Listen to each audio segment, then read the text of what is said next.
just death can separate us. Right, baby? Mm-hmm.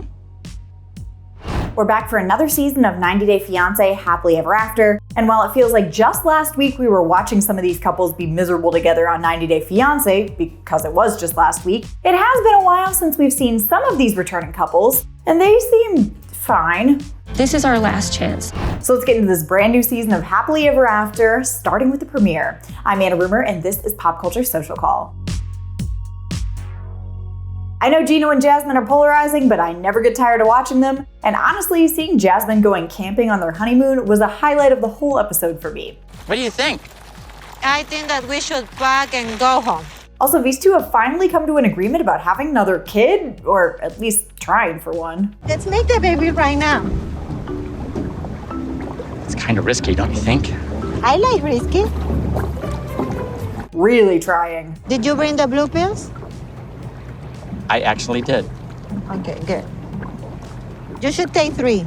But remember, Jasmine has 2 kids that she's still trying to bring to the US. That's going to be a point of contention this season. Which brings us to Rob and Sophie, who are nothing but points of contention. We may have just watched these two get married a couple weeks ago, but it didn't take long after they moved to Austin as newlyweds for Sophie to move out. And this is when they did have a bathroom inside, so you know things are bad. Sophie reveals she found even more evidence of Rob online cheating on her though, which, oh my god, this guy. I found out that he was actually talking to, like, way more girls than he had admitted to. Rob, meanwhile, thinks that Sophie is hooking up with her friend Kay that she just moved in with. Maybe it's the blanket with their faces on it that has him suspicious, but dang, can't a girl have a best friend? Meeting up for the first time in 2 months during the premiere, Rob admitted he had lied to Sophie, but he wouldn't take any accountability, and he said she was overreacting. It was like 50 in your phone, Rob. Ah, the bliss of newlywed life. Ashley and Manuel are back for this season too, but we didn't get a ton of them in this episode, just more of Ashley being suspicious about why Manuel hasn't made plans for his kids to come to the US, which leads to this kind of wild accusation from her mom. If you got 2 kids, why are you hiding them? What if it's more than 2 kids? I was way more interested in checking back in with Emily and Kobe. They were in season 9 of 90 Day back in 2022, and they've gone through some major changes. Well, okay, they still live in Emily's parents' basement, but they have another baby now, a little girl, and spoiler alert, they literally just welcomed their 3rd baby, a little boy, like the other day. On the show though, they're going to visit Kobe's family for the first time in Cameroon. That is, if they can fit all their baggage on one carrier plane. I swear, they're only going for 2 weeks.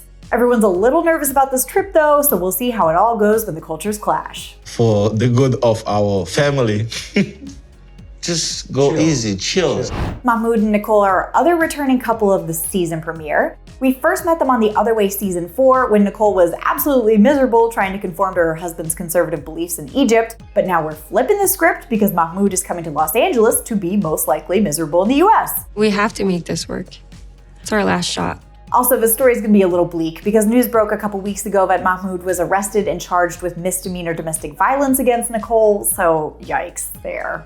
We'll be following along with their journey this season, and we've got more couples to come, so like and subscribe down below, drop a comment, what'd you think about the season premiere, then head over to popculture.com for the latest in entertainment news. Until next time, I'm Anna Rumor, and this is PopCulture Social Call.